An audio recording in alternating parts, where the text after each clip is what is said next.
Hey everyone, welcome back to my channel. My name is Riley, and today's video I'm going to flip through another one of my custom bullet journals. So I sell these custom journals over on Etsy, and my customers always get to choose the number of months they want, what kind of spreads and doodles and things like that. I hope that you enjoy it, and if you do, please do let me know down in the comments which of the monthly themes you like the best. So here's the bullet journal that we'll be flipping through today. This one's a really exciting one for me because this is my first time getting to use one of the journals that I designed. They're available in my shop. But yeah, this is my first time being able to use one of these for a custom journal. So she chose the green color, but they also come in blue and pink. So I started off the year with some green again to kind of match the journal cover, but also it really matches my 2022 part 2 setup. So I'm going to link that video here because I was working on kind of both things at the same time, this journal and planning my 2022 part 2 setup. And so I was kind of testing things here and there and trying them out. So here I made a little name page. Then we've got the title. So this journal spans part of 2022, and then I did a second title page right before the start of 2023. And here's the future log. Now I did make a mistake and do the wrong months in the future log, which is why I ended up incorporating the craft paper. I don't know if it's really a hack. I feel like anyone could come up with this, but if you make a really big mistake, like writing all the wrong months on a page, an easy way to fix it is just to cover it up with paper. So in the past, I've covered it up with matching dot grid paper. That works too. Then you can kind of like tell that it was a mistake. Otherwise, why would you put more dot grid paper on top of dot grid paper? But craft paper also works to kind of cover things up. And I feel like the brown of the paper kind of fits with this theme anyways. Then I've got a goals section for her over here and a new experiences page. So she's off to college in the fall for the first time, bound to have a bunch of new experiences. So I did kind of like a little patchwork quilt sort of thing here where whenever she does something new or interesting, she can choose a box that would fit a little description of that thing, write the date, the people she was with, whatever, just draw a little doodle or something about that new experience. Then I have a things to check out page. So there's things to watch, to listen to, and then other.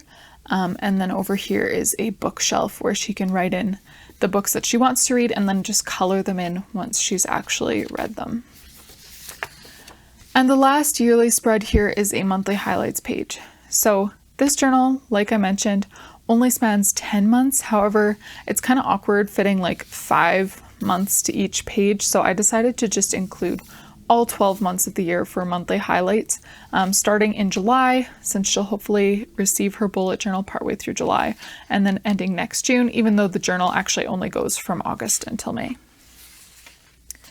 So that's the last of the yearly spreads.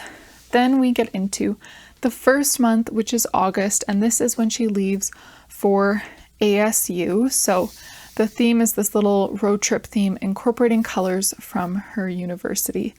And this theme is also, you might recognize it if you watched that video that I made a little while ago about a bunch of different weekly spread ideas, because I actually did those in here. You're going to see them in a second. Well, some of them anyways. Some of them are in a different journal, but I'm going to link that video up here in case you're just stuck and looking for a few different weekly layouts that you can try. So every month has a title page and then a little quote beside it. Then we've got a big monthly calendar with a spot for tasks in the margin. And then the final set of monthly pages is a daily gratitude log. So we've got the dates 1 to 31 along the side. She can just write a sentence each day about what she's grateful for. And then over here is a memories page where she can paste in pictures or just write down memories and experiences that she had that month. So those are the monthly pages. And then we get into the weekly spreads. So like I mentioned, the weekly spreads in August here were featured in a video that I just recently did. And this is one of my favorite weekly spreads, or was one of my favorite weekly spreads when I was on sort of this modified bed rest with my pregnancy. I didn't need sort of the rolling big daily sections that I normally use. So this was something that I really loved because it really maximizes the space. You've got a nice tall box for all 5 like work days, full boxes for Saturday and Sunday and next week, and you still have space for habit tracker and tasks. I feel like I have not found a weekly layout that maximizes space as well as this one. So in August, all the weekly spreads are different because, again, I was filming that video and I did run that by her before doing that. She was totally fine with it. So all of the weekly spreads in August are different. The other months will be the same, but they all feature the same things. So there's a spot for each day of the week, there's a habit tracker and a task list. And then since this is full doodle, there are also little drawings on every page that go with the theme.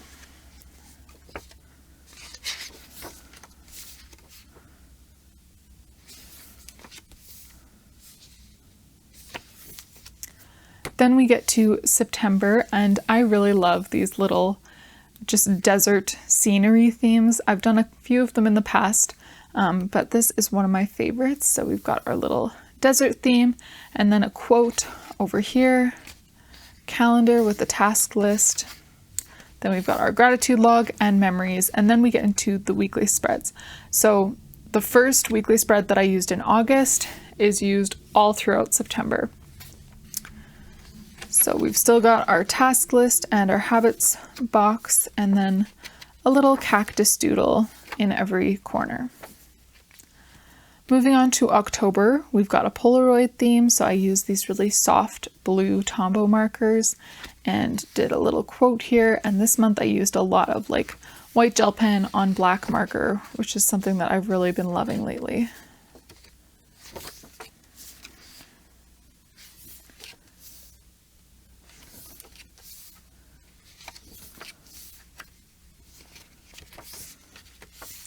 So I mentioned at the start that this journal spans 10 months.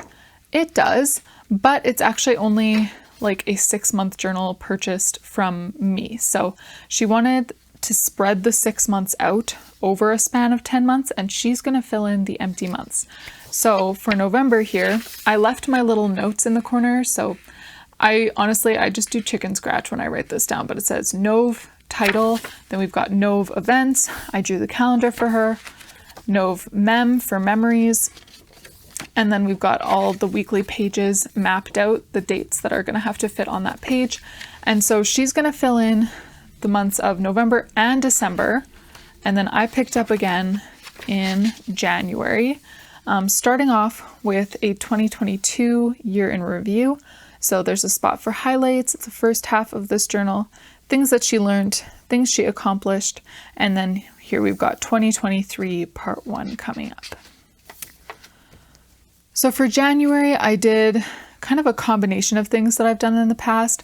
I've done a floral globe in the past, which she mentioned that she liked. She also mentioned that she liked my little like paper airplane and globe theme. So I decided just to mash them together, try another floral globe pattern, and then add some airplanes. And I am really happy with how this one turned out.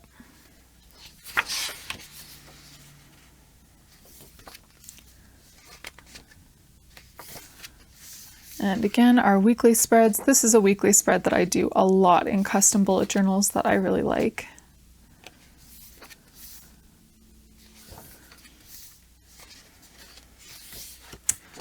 Now she's going to do February. So again, that month is empty, just with the little notes in the corners. And then I picked up again in March. So for March, we've got some stacked calligraphy and then little dinos and a bunch of just little shapes all over the page. So we've got all the same monthly pages. We had our quote and our title, calendar with a task list, gratitude, memories, and then we get into this weekly layout, which again was one of the ones that I kind of demoed back in August. So we've got our title in the middle and then the days of the week just kind of branching off. So you can take up really as much space as you need with each day. Or you could like draw in lines if you did want to be a little bit more strict. And then there's still space for a task list and a habit tracker.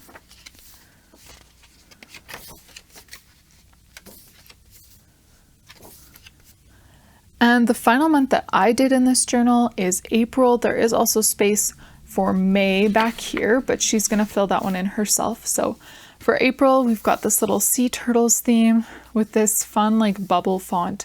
I feel like I haven't done this one in a while, but It used to be one of my favorites.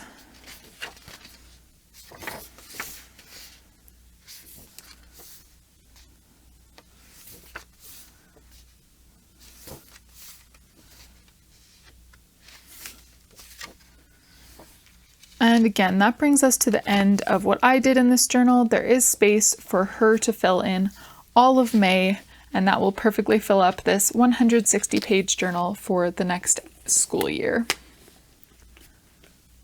Thanks so much for joining me to flip through another journal today. I hope you guys liked it, and I'll see you in the next video.